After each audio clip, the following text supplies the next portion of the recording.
você tem você tem letras que quando ela aparece no final da palavra, ela muda de forma. Entendeu? Então, você tem Raf, Sofit, né? Sof em hebraico é final, Sofit é no final. Então, a letra, quando você usa no final, ela tem um desenho diferente. Então, na verdade, em vez de ser só 22 letras, quando você soma, né? São quantas no total ali? A gente tem 1, 2, 3, 4, 5, 6, 7, 8, 9. É 27 letras, né?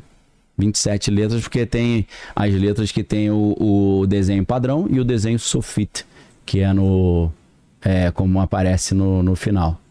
Eles botaram ali, olha lá, ó, final, tem a letra Tzad, que é a quarta letra da direita para a esquerda embaixo. Sim. Tá vendo? Tzad. Tá. Aí eles botam final Tzad. Mas em hebraico a gente aprende Tzad Sofit, né? Você não aprende final, o nome que você dá. Ah, tá. Você fala Tzad final, só que em hebraico, né? Que é Tzad Sofit. Entendeu? Final Tzad. Final Tzad. Mem Sofit, ali tá final mem, né? Raf Sofit, né? Final Raf. Isso aqui é um papo, meu irmão, que eu fiz uma vez uma conversa com o Rodrigo Silva só sobre isso. Se ele quiser e você quiser, a gente repete só. Pô, meu irmão. Dá um samba maravilhoso, tá? Eu fiz um mais curtinho, né?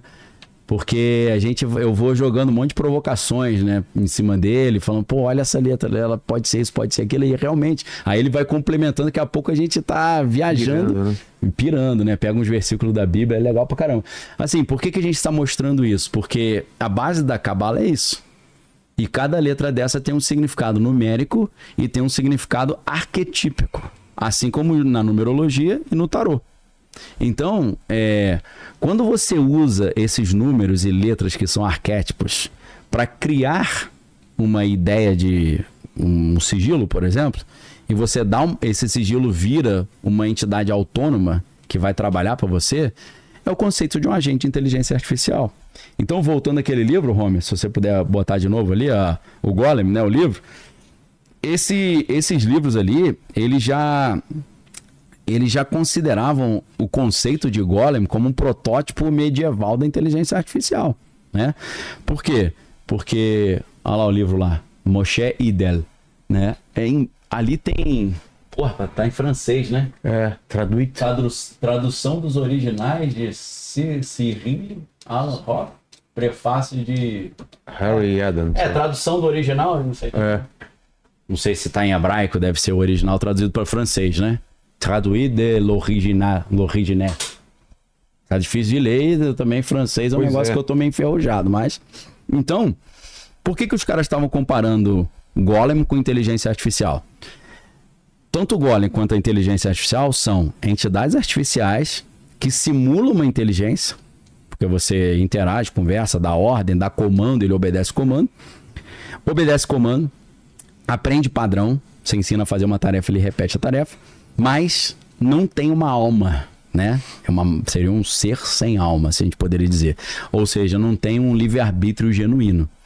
E aí tem um outro livro, cara, esse livro é impressionante, porque o livro é de 1964. Esse acho que é mais fácil, não é tão mais fácil, porque esse era só Le Golem, né? Na verdade, esse livro tem um subtítulo no original, né? Que é... traduzindo para português, né? Tradições místicas e mágicas judaicas e o antropóide artificial, que é essa ideia de um ser artificial que ele chama o Golem de antropóide artificial. Mas um outro autor, que é o Norbert, eu não sei, cara. Em alemão, Norbert Wiener, né? Norbert Wiener, mas em inglês é Norbert Wiener. Esse cara, ele escreveu em 1964 um livro, Holmes, vê se você acha, God and Golem, Deus e o Golem, em inglês. Esse livro, ele dizia que as máquinas eram uma contrapartida moderna do Golem de Praga. Aí você fala, legal, né? Mas deve ser um livro assim meio de ficção, né? Uma fantasia. Não, o Norbert Wiener, ele é considerado o pai da cibernética. O pai da cibernética já falava que no futuro haveria inteligência artificial e ela seria o fruto do Golem e da Cabala, né? Sobre qualquer ponto de colisão entre a cibernética e a religião. Olha que maneiro, cara. O cara comparando em 1964 a cibernética e a religião. Cara. Entendeu? Então, isso é pra galera que tá assistindo, que às vezes fala assim, Daniel é teórico da conspiração. Cara, você fica à vontade, você pode falar o que você quiser. Mas, na verdade, o conceito de teoria da conspiração, ele foi celebrizado pela CIA no contexto da Comissão Warren. Comissão Warren foi a comissão instaurada para investigar a morte do presidente americano Kennedy, que foi uma coisa absurda, né? Não envenenaram o cara foi morto com um tiro na rua. Ou seja, foi um tapa na cara da nação americana. Ou um recado muito bem dado, né? E aí, na Comissão Warren, todo mundo que dizia que a CIA tinha envolvimento, ou pelo menos foi negligente, eles falavam, você é um teórico da conspiração. Então, cara, se a gente tem uma extensa bibliografia, né? Eu estou citando conceitos aqui chancelados. A gente está fugindo um pouco da teoria da conspiração, a gente pode estar fazendo, assim, no mínimo, um estudo cultural, né? Da cultura da inteligência artificial e do vínculo dessa cultura com matrizes ocultistas, né? Não só cabalistas, mas crowleyanas também, como a gente vai ver. Então, nesse livro, God and Golem, Deus e o Golem, né? O Norbert Wiener, ele vai fazer essa comparação entre a cibernética e a religião, e ele já fala sobre a ideia de inteligência artificial, né? Então, se a gente pensa no contexto da Cabala, né? Essa criação do Golem, ela vai direto no que a gente tinha acabado de falar. Deus criando Adão do pó da terra, né? Porque, na verdade, quando você vê esse relato é extremamente interessante. A gente tinha um parente, um senhor já falecido.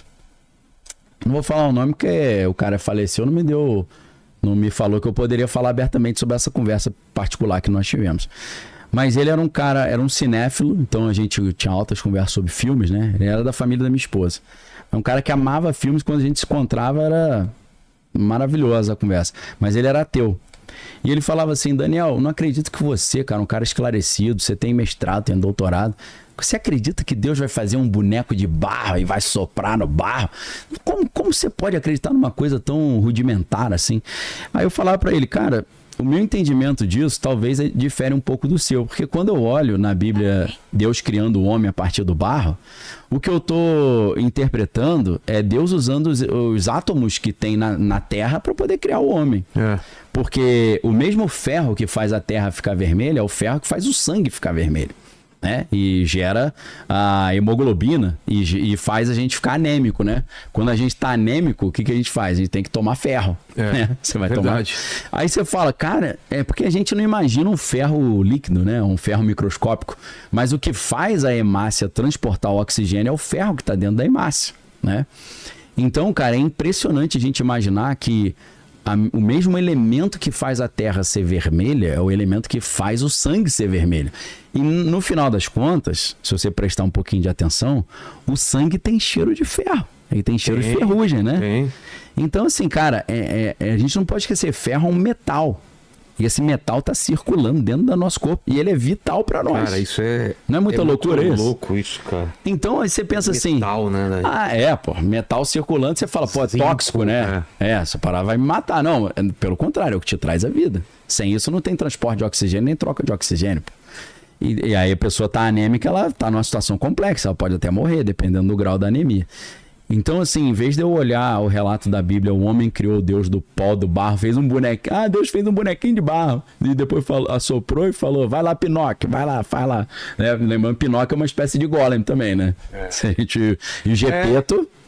Quem que é Gepeto? Gepeto é o deus da mitologia grega, pô. Que ajudou a criar os homens. Tá certo? É mesmo? Pô. É impressionante, né? Quando você vai estudar, você fala, pô, tinha um deus grego chamado Gepeto, maluco. É claro que em grego era Iéfetos, era um outro nome. É uma tradução. É a tradução, mas Gepeto é um deus grego que ajudou a criar os homens, entendeu? E ele cria junto com Prometeu, né? E ele esculpe em madeira e depois tem um sopro da vida lá que... Exato. E se mentir, né, o nariz, ó. O nosso Pinóquio já tá mentindo pra cá, inteligência artificial, né? Então, falei pra ela hoje, ó, em cima desse texto que eu tô te passando aqui, aumenta esse meu texto pra 3.000 palavras. Ele mandou um texto pequenininho.